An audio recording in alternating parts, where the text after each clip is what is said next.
우리는 지금 예수님의 말씀을 붙들고 이 세상 종말에 대해서 살펴보고 있습니다.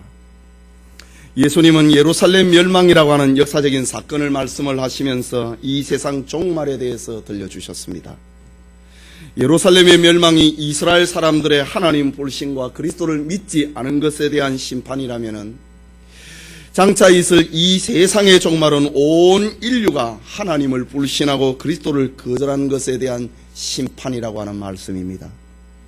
이 말을 들은 제자들은 놀랐습니다. 예수 재림의 날 곧 이 세상 종말의 날이 언제인가를 조심스럽게 예수님께 물었습니다.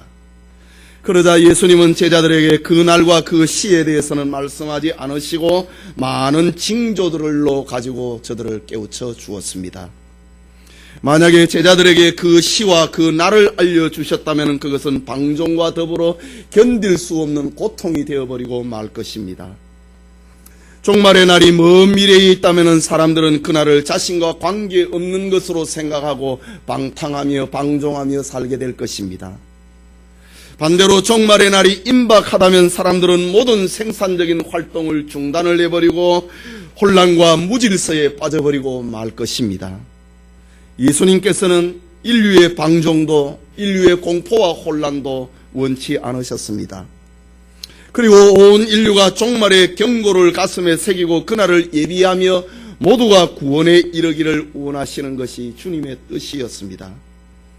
예수님께서는 날짜가 아니로 징조로 말씀을 하신 것은 바로 우리를 향한 자비요, 사랑이요, 긍휼이라고 배려라고 해야 할 것입니다. 마태복음 24장 42절 이후에 그러므로 깨어있으라. 그 날과 어느 날에 너희 주가 임할는지 너희가 알지 못함이니라. 그러므로 너희도 예비하고 있으라. 생각지 않은 때에 인자가 오리라. 주님이 말씀하셨습니다. 예수님께서 재림의 날과 시에 대해서 말씀하시지 않고 징조에 대해서 말씀을 하심으로 늘 깨어있는 늘 근신하는 그런 자세로 이 세상을 살아가기를 원하셨던 것입니다. 우리는 지난 2주간 동안에 걸쳐서 예수 재림의 징조로 그 적그리스도가 출현할 것이라 했습니다. 그리고 빈번한 전쟁의 소문을 듣게 될 것이라고 했습니다. 그리고 처처에 일어나는 기근이 일어나게 될 것이라고 했습니다. 오늘은 지난 시간에 이어서 예수 재림의 징조 세 번째 시간으로 지진과 온역.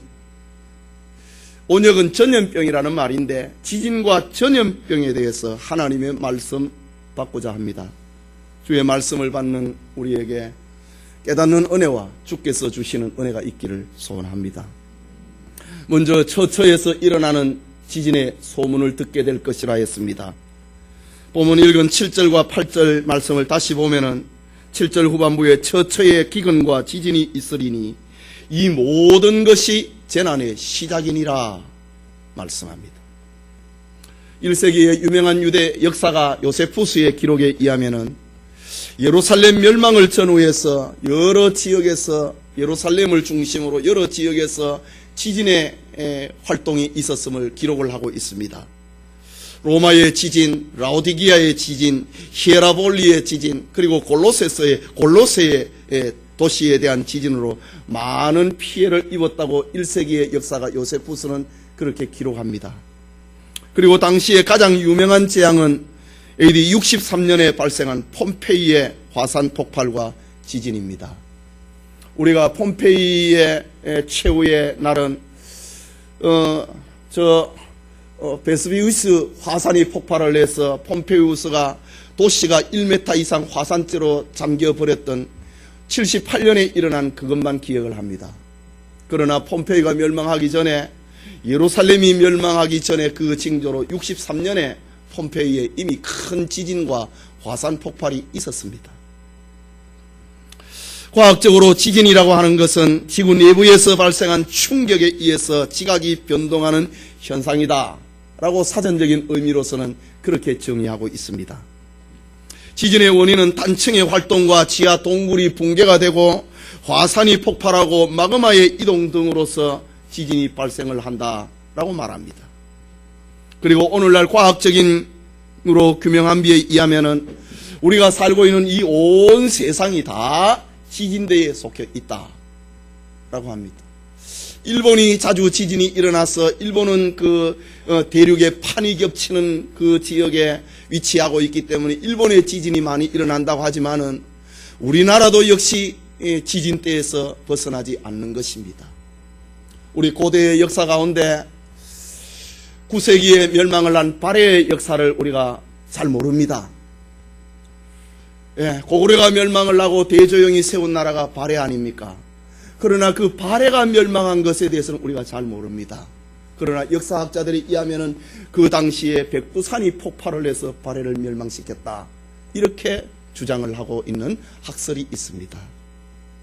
우리나라도 역시 지진대에서 안전하지 않다고 하는 것 아닙니까? 요즘 신문이나 TV에 보도해 보면 자주 백두산이 이상하다고 하는 표현들이 자주 등장을 합니다. 지진이 언제 일어날지, 어디서 일어날지, 어느 정도로 일어날지에 대해서 알지 못하기 때문에 인류는 미지의 불안과 공포 속에 살고 있습니다. 물론 창세 이후로 지진의 재앙이 없었던 때는 없었습니다. 역사적으로 수많은 지진이 일어났지만은 예수님의 재림이 가까이 오면 올수록 이 세상에는 지진의 빈도와 지진의 강도가 더해질 것이라고 하셨습니다. 역사 기록에 의하면 14세기에는 100년 동안에 137건의 지진이 기록이 되어 있습니다. 이미 지금부터 600년 전이니까 정확한 측정은 아닙니다. 그러나 그 시대의 기록이 147건으로 추정됩니다. 15세기에는 174건이, 16세기에는 253건이, 17세기에는 378건이, 그리고 18세기에는 640건의 지진 발생을 100년 동안에 그렇게 기록을 하고 있습니다. 그런데 18세기, 19세기 이후로 넘어오게 되면 그 지진의 빈도는 지금까지 일어났던 지진하고는 비교가 안 됩니다. 19세기에 무려 2119건이 발생을 했고, 지금 우리가 살고 있는 20세기와 21세기에는 무려 2500건의 지진이 지금 발생하고 있습니다. 지진이 이렇게 빈번한 지진의 소문을 듣게 될 것이다. 예루살렘이 멸망을 할 때에 예루살렘 주변에서 일어나는 지진의 소문을 그들이 들었는데, 이 세상이 멸망을 할 때에 지구상에 빈번한 지진의 소문을 듣게 될 것이다 라고 했습니다. 20세기 이후에 대지진이 얼마나 빈번하게 일어났는지 땅이 갈라지고 흔들렸습니다. 용암이 분출하고 불덩어리가 하늘로 치솟아 올랐습니다. 그리고 뜨거운 불이 위에서 너무나도 많은 사람들이 죽임을 당했습니다. 19세기 초인 1908년에 이태리의 메세나 지진으로 12만 명이 죽었습니다. 1920년에 중국 간수의 지진으로 20만 명이 죽었습니다. 1923년에 일본 관동 대지진으로 14만 명이, 48년에는 구소련의 아시가비 지진으로 도시의 인구 3분의 2가 없어져 버렸습니다. 1976년에는 중국 탕산의 지진으로 50만 명이 죽었습니다. 1988년에 아르메니아의 지진, 90년에 이란의 지진, 그리고 2005년에 파키스탄의 카시미르 지진으로 그 죽은 수는 헤아릴 수가 없습니다. 지금 우리가 살고 있는 이 시대에 2008년 중국의 서촨성의 지진으로 8만 명이 죽었고, 불과 5년 전에 2010년에 IT의 지진으로 50만 명이 사망을 하고 180만 명의 이재민을 낳게 되었습니다. 오늘날 지진 대비가 가장 잘 되어 있다고 하는 일본의 2011년에 동일본 대지진으로 2만 1000명이 사망하고 실종을 했습니다. 그것으로 끝나는 것이 아니라 후쿠시마에 쓰나미가 몰려와서 원자력 발전소를 파괴하고 방사능이 노출되어서 지금도 이렇게 환경의 오염 속에 일본과 이 동아시아 지역이 살고 있는 것입니다. 세계의 언론은 금년 4월에는 네팔의 카트만두에서 일어나는 지진 우리는 잊을 수가 없습니다. 수백만 명의 지금 이재민을 낳고 있는 것입니다. 세계의 언론은 지구가 이상하다, 지구가 난폭해졌다, 지진과 폭풍의 자연재해가 갈수록 대형화되어 가고 있다라는 기사를 앞을 다투어 싣고 있습니다. 요한계시록 6장 12절을 보면은 내가 보니 여섯째 인을 떼실 때에 큰 지진이 나며 해가 총담같이 검어지고 온 달이 피같이 되며 사도 요한은 종말에 일어날 일들을 보았던 것입니다. 큰 지진이 나는 걸 보았다. 예수님 재림 전에 말입니다. 요한계시록 11장 13절에 그 시에 큰 지진이 나서 성 3분의 1이 무너지고 지진에 죽은 사람이 7천이라. 여기 7천은 영적인 숫자입니다. 성의 3분의 1이 무너졌다. 이 지구의 3분의 1의 축이 흔들려 버렸다는 말입니다. 그 남은 자들이 두려워하여 영광을 하늘의 하나님께 돌리더라. 사도 요한이 종말에 보았던 현상입니다. 그리고 계시록 16장 18절에서 20절에 번개와 음성과 뇌성이 있고 또 큰 지진이 있어 어찌 큰지 사람이 땅에 있어 오므로 이같이 큰 지진이 없었더라. 큰 성이 세 갈래로 갈라지고 만국의 성들도 무너지니 큰 성 바벨론이 하나님 앞에 기억하신 바 되어 그의 맹렬한 진노의 포도주 잔을 받으매 각 섬도 없어지고 산악도 간데 없더라. 종말에 일어날 일입니다. 성의 3분의 1이 없어지더라. 그리고 섬도 그리고 산도 없어져 버리고 말더라. 엄청난 대지진이 있다고 하는 것을 말해주고 있는 것입니다. 확실히 지진이라고 하는 것은 예수님의 재림을 알려주고 있는 중요한 징조 가운데 하나이면은 틀림없습니다. 예수님께서는 임신을 한 여인이 출산 때가 다가오면은 진통을 합니다. 이것처럼 이 세상의 종말의 징조로 임산모가 진통을 하면은 산부인과로 병원으로 빨리 찾아가듯이 이 세상 마지막에 이 임산모의 진통처럼 이 땅이 흔들린다. 예수님은 거기에다가 임산모의 진통에다가 이 세상 종말의 진통을 예언하셨습니다. 여러분, 우리가 살고 있는 세계에 지진의 횟수는 늘어나고 지진의 양상은 더 강력해져 가고 있습니다. 우리는 지진의 발생 빈도와 강도를 보면서 주님의 말씀을 생각해야 됩니다. 주님의 재림이 가까웠음을 우리는 깨달아야 됩니다. 이것이 예루살렘 멸망을 통해서 들려주고 있는 이 세상 종말에 대한 주님의 메시지입니다.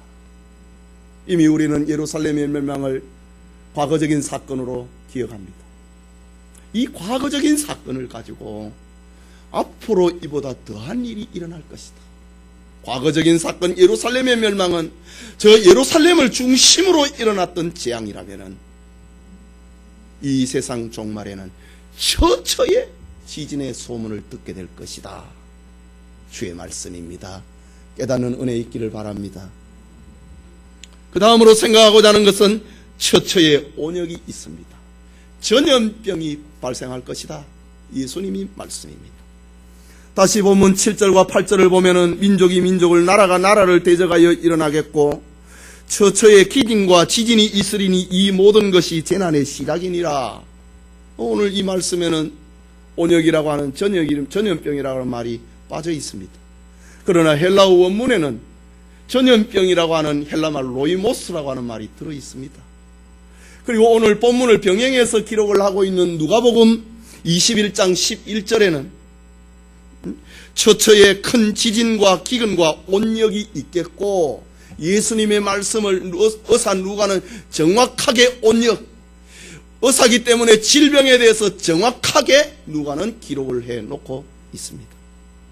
우리는 예루살렘이 멸망을 할 때에 로마군의 포위망에 의해서 3년 동안 갇혀버린 예루살렘의 모습을 지난 시간에 살펴보았습니다. 3년 동안에 로마군에 의해서 포위가 되어버리니 성 안에 있는 사람들은 굶주림이 있게 되고 굶주림에 따라오는 것은 언제나 영양실조에 따라오는 것은 언제나 전염병이 돌게 되는 것입니다. 예루살렘이 멸망할 때에 전염병이 창궐한 것은 역사적인 기록입니다. 이것이 예루살렘 멸망의 징조였다면 이 세상의 종말에는 온 세상에 전염병이 창궐할 것이다. 예수님이 말씀하셨습니다. 역사상 온 세계를 휩쓸어버린 전염병을 생각을 한다면 우리는 14세기에 발생을 한 저 유럽에서 발생한 패스트, 흑사병을 우리는 생각하지 않을 수가 없습니다. 흑사병으로 인하여서 당시의 유럽의 인구 3분의 1, 지금으로부터 700년 전에 유럽의 인구 3분의 1, 7,500만 명이 그때 흑사병으로 죽었다고 합니다. 그리고 불과 100년 전에 1차 세계대전이 한창이던 1918년에 여름에 저 유럽에서 시작이 된 스페인 독감, 스페인에서 발생한 독감이 아니고 스페인에서 제일 먼저 이 기사를 썼기 때문에 그 독감의 이름을 스페인 독감이라고 합니다. 스페인 독감으로 지금으로부터 100년 전에 5천만 명이 죽었습니다. 이때 우리나라 1918년이니까 우리나라는 일제의 강점기 속에 있었는데 우리나라의 기록에도 보면 이때에 우리나라의 사람들 750만 명이 이 병에 감염이 되었다고 합니다. 그리고 지금으로부터 100년 전에 14만 명이 이 스페인 독감으로 우리나라 사람들도 그때 죽었습니다. 20세기 말부터 최근까지 온 인류를 죽음의 공포로 몰아넣고 있는 전염병은 지금 우리나라에 번지고 있는 중동 호흡기 증후군인 메르스, 그리고 지난해와 금년 초까지 온 세계를 떠들썩하게 만들었던 에볼라 바이러스, 그리고 H1N1이라고 하는 신종 인플루엔자, 중증 호흡기 증후군인 사스, 조류독 감염 AI 등이 있습니다. 우리나라는 지금 메르스로 인하여서 국가적인 비상사태를 맞이하고 있습니다. 그러나 오늘날 전 세계가 만난 온역, 전염병 가운데 가장 무서운 것이 있다면 후천성 면역결핍성이라고 하는 에이즈라고 하는 겁니다. 에이즈는 동성간의 성접촉으로 발생을 하고 있는 성병인데 1981년에 미국 질병통제예방센터에 의해서 처음 보고되었습니다. 35년 됐습니다.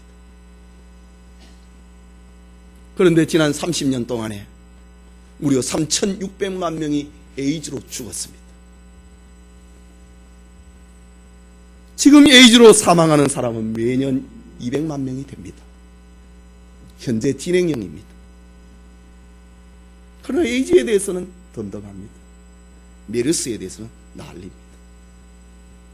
지금 세계 각국에서는 에이즈 감염자의 수는 증가하고 있는데 미국에서만 매년 5만 명의 에이즈 새 환자가 발생합니다. 그리고 우리나라는 에이즈의 청정국이었는데 불과 15년 지금 사이에까지 에이즈가 급속도로 번지게 되었습니다. 매년 지금 현재 1000명씩 에이즈 환자가 발생을 합니다. 작년 연말까지 8,662명이라고 하는 질병센터에 보고가 있는데 이미 10,000명이 넘어버렸습니다. 그런데 이 에이즈에 보면은 그 성별로 남자가 92%입니다. 그리고 여자가 8%입니다. 더 중요한 것은 환자의 연령이 20대가 28%고 30대가 23%라는 것입니다. 이 30대가 지금 우리나라 에이즈 환자의 50%를 넘어버렸습니다. 젊은이들이 주로 에이즈에 걸렸다고 하는 이것은 오늘 우리 세대의 성문화의 개방입니다. 요한계시록 16장 2절에 보면은 첫째가 가서 그 대접을 땅에 소돔에 악하고 독한 헌대가 짐승의 표를 받은 사람들과 그 우상에게 경배하는 자들에게 나더라 라고 합니다. 그리고 계시록 16장 10절과 11절에는 또 다섯째가 그 대접을 짐승의 보좌에 쏟으니 그 나라가 어두워지며 사람들이 아파서 자기 혀를 깨물고 아픈 것과 종기로 인하여 하늘의 하나님을 회방하고 저희의 행위를 회개치 아니하더라. 사도 요한이 종말에 되어진 사건을 본 것입니다. 하늘의 하나님을 회방하고 무슨 병이 걸렸는데, 병이 걸리면 사람들이 약해지고 하나님을 찾는데, 아까 지진이 일어날 때 사람들이 두려워해서 하늘의 하나님께 영광을 돌리더라고 했는데, 종말 시대에 어떤 질병이길래 이 질병에 걸린 사람들은 하늘의 하나님을 회방을 하고 그 죄를 회개하지 않는가? 그 초점입니다. 여기에 특이한 말씀이 악하고 독한 헌대가 짐승의 표받은 사람에게 나더라. 짐승의 우상에게 경배하는 자들에게 악하고 독한 헌대가 나더라. 전염병이거든요. 온역이거든요. 모든 전염병이 다 짐승의 표받은 사람에게 나는 게 아닙니다. 오늘날 지금 우리가 메르스 재앙이 걸리는 거 불신자에게 신자가 따로 구별하지 않지 않습니까? 그런데 사도 요한이 보았던 마지막 종말의 질병 가운데 하나가 짐승의 표받은 사람에게만 이 질병이 발생을 하더라는 겁니다. 이 병 걸린 사람은 아파서 죽어가면서도 이를 깨물고 회개하지 아니하고 하늘의 하나님을 향하여 회방하더라. 도대체 이 질병이 무엇인가 이 말입니다. 저는 이 질병이 에이즈가 아닌가 생각합니다. 에이즈는 신자들에게는 걸리지 않습니다. 에이즈의 감염 경로에 대해서 10%는 알지 못합니다. 수혈로 인하여선지 안 그러면 주사 바늘에 의해서인지 10%에 대해서는 에이즈의 감염 경로를 모릅니다. 그러나 90%는 동성간의 성관계 때문에 발생하는 병이 에이즈입니다. 그러니 이 질병은 신자들에게는 일어날 수 없는 병이라는 말입니다. 짐승의 표받은 사람만이 받는 병이라는 말입니다. 그러니 인간의 가장 기본적인 도덕성만 있으면 막을 수 있는 질병이 에이즈입니다. 그런데 사탄의 미혹을 받은 인간의 육체주의와 쾌락주의가 이 질병에서 벗어나지 못하게 합니다. 사탄이 그렇게 한다.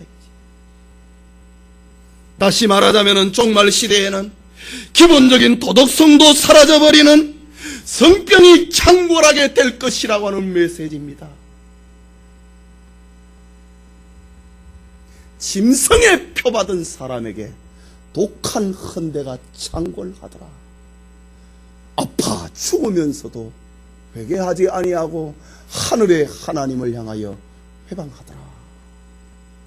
종말 시대의 전염병 가운데 하나입니다.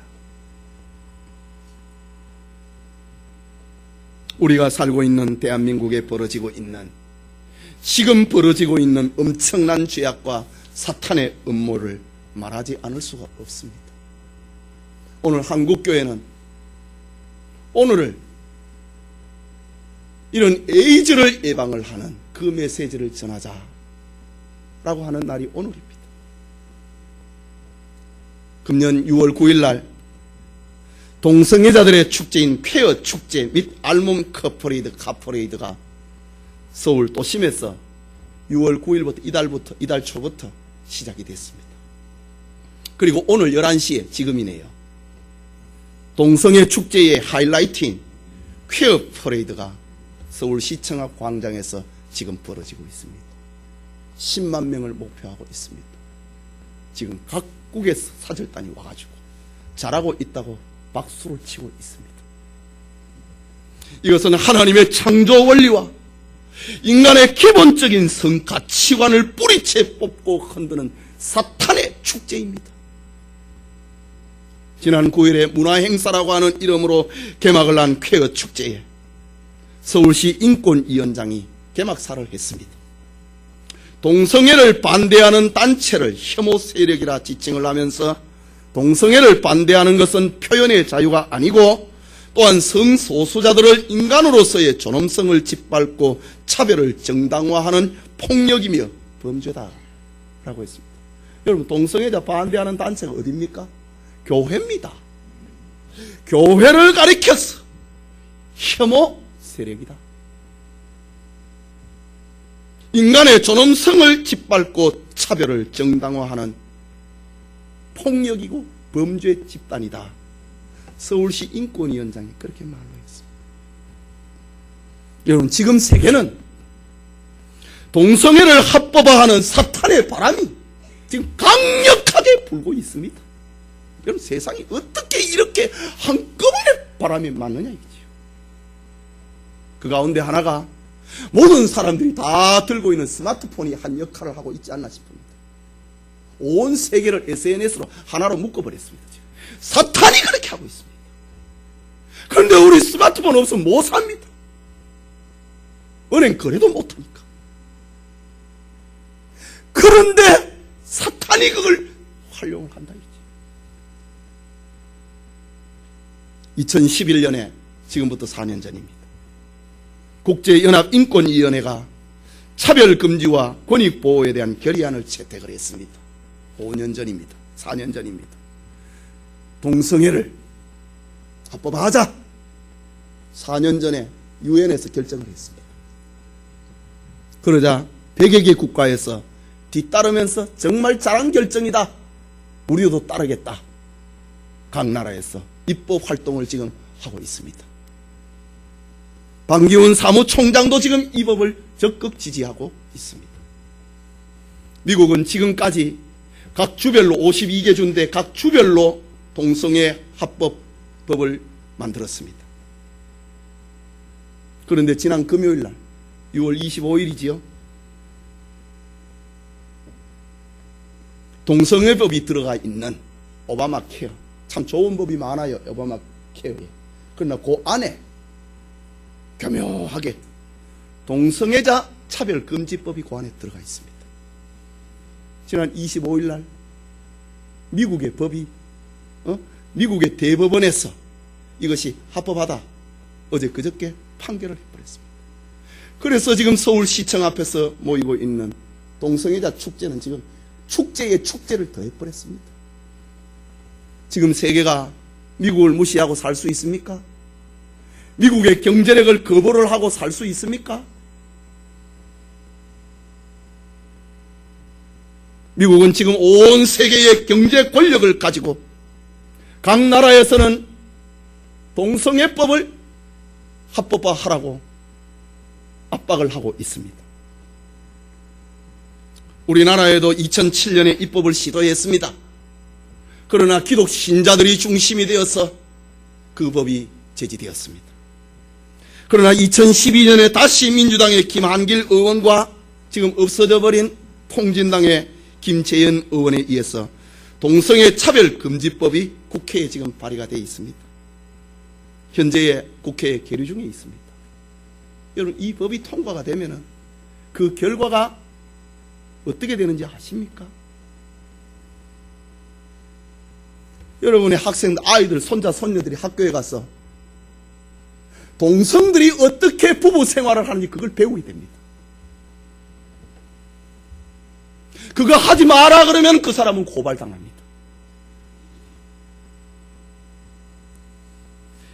이 법이 통과가 되면은 성경의 가치관대로 동성애를 수용을 하지 않는 한국의 교회는 범죄 집단이 되어버립니다. 지금 미국의 교회가 이것을 거절을 하면은 범죄 집단이 이미 되어버렸습니다. 세계가 변한다고 한국의 교회까지 같이 넘어가야 되느냐? 한국의 교회를 이렇게 살린 것은 하나님이 마지막 날에 살리기 위한, 이 세계를 먹이기 위한 하나님의 계획이 아닌가? 정말 부족한 것이 한이 없이 많은 한국 교회지만은 그래도 세계의 영적 질서의 마지막 보루가 아닌가? 생각합니다. 지금 동성애법을 합법화해야 된다고 하는 사람들이 제일 염려하고 있는 단체가 한국교회입니다. 이 법이 통과가 되면 교회는 범죄 집단이 됩니다. 여러분, 교회의 기능이 무엇입니까? 그 말 안 하면 되지. 그렇게 되는 건 아닙니다. 교회의 기능이 무엇입니까? 하나는 회개와 용서입니다. 회개하라! 그리고 주 예수를 믿으라! 그러면 구원을 얻을 것이다. 교회의 기능은 회개와 용서, 이 두 축을 가지고 있는 것이 교회의 기능입니다. 그런데 죄를 보고 죄라고 말하지 못한다고 하는 것은 교회의 한쪽 기능, 한쪽 바퀴를 빼어버리는 것과 마찬가지입니다. 교회의 기능을 파괴하는 것이 소위 차별금지법이라고 하는 것입니다. 우리 교우들이 혹시 정계에 꿈을 가지고 있습니까? 머물고 있습니까? 정말 우리 교인들이 깨어 있어야 됩니다. 우리나라의 국회의원들 3분의 2 정도가 기독 신자라고 저는 짐작을 합니다. 정말 깨어 있어야 됩니다.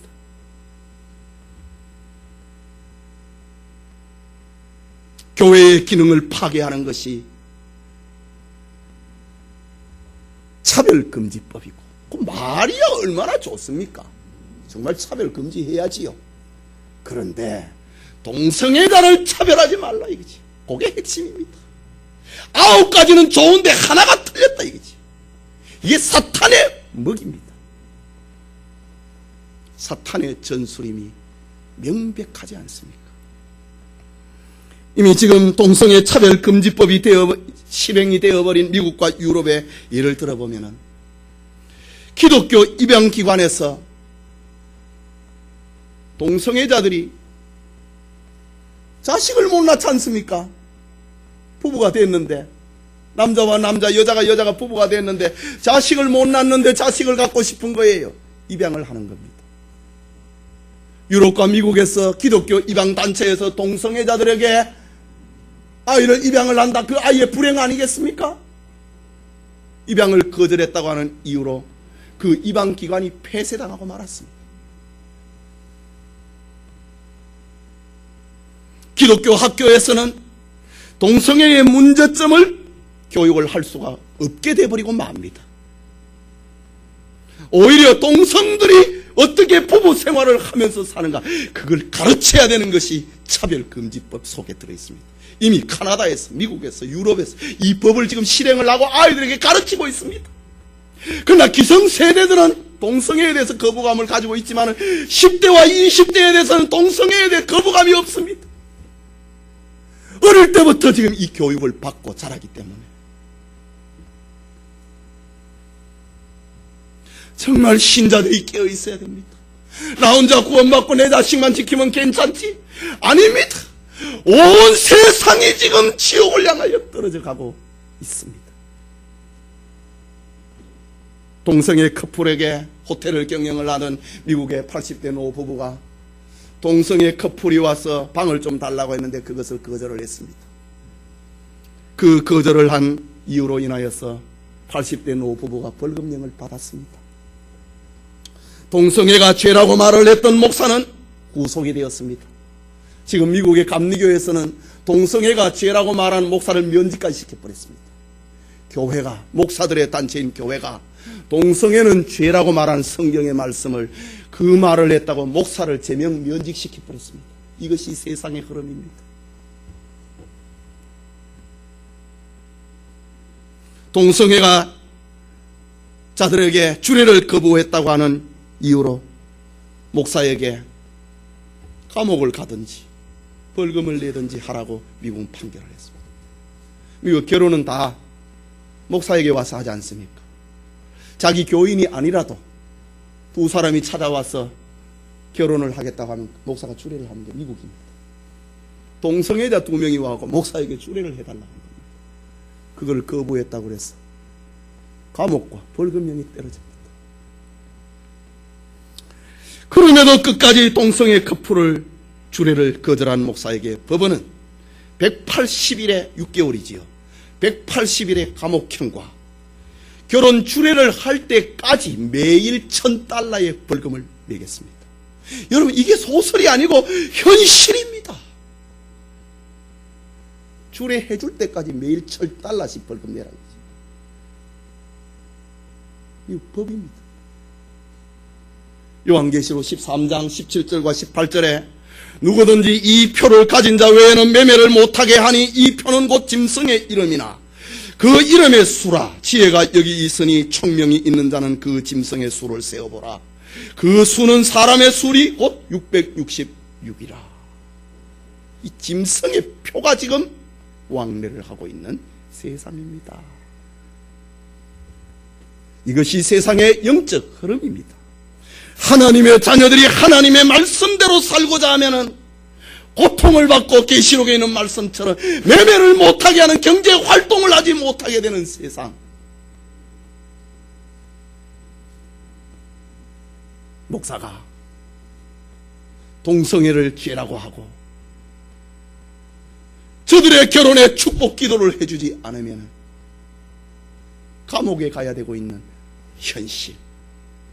이게 세계의 창고라고 하는, 세계의 곡식 창고라고 하는 미국의 현상이고 앞으로 우리나라에 다가올 파도입니다. 이것이 종말의 징조가 아니고 무엇이겠습니까? 여러분, 오늘의 세계는 지진과 전염병이라고 하는 불가항력적인 재앙에 시달리고 불안과 공포에 직면하고 있습니다. 마태복음 16장 2절과 3절에 예수님이 말씀하셨습니다.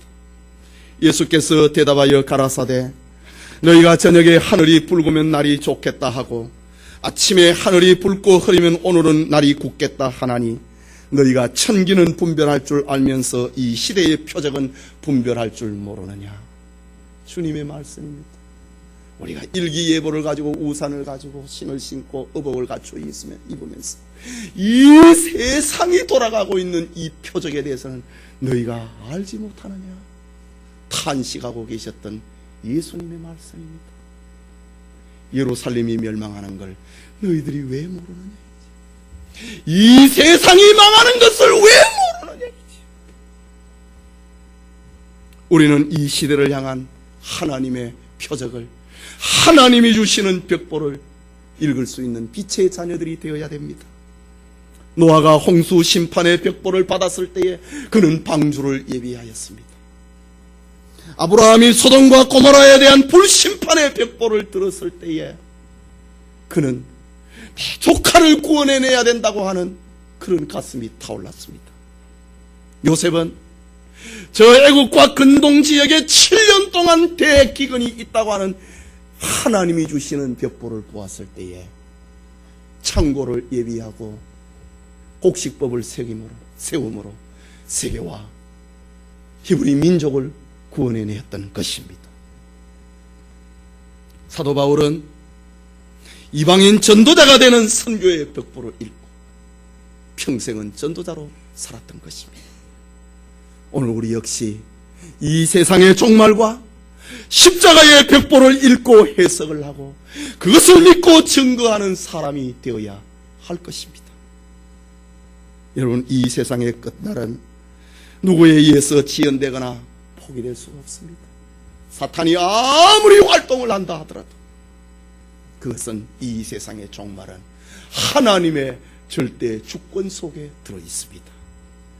그러니 성도들은 세상의 역사가 끝없이 이어질 것처럼 살았어도 안 되고 이 세상을 무관심해서도 안 되고 이 세상에 붙어서 살아가는 집착을 하는 자가 되어서도 안 됩니다.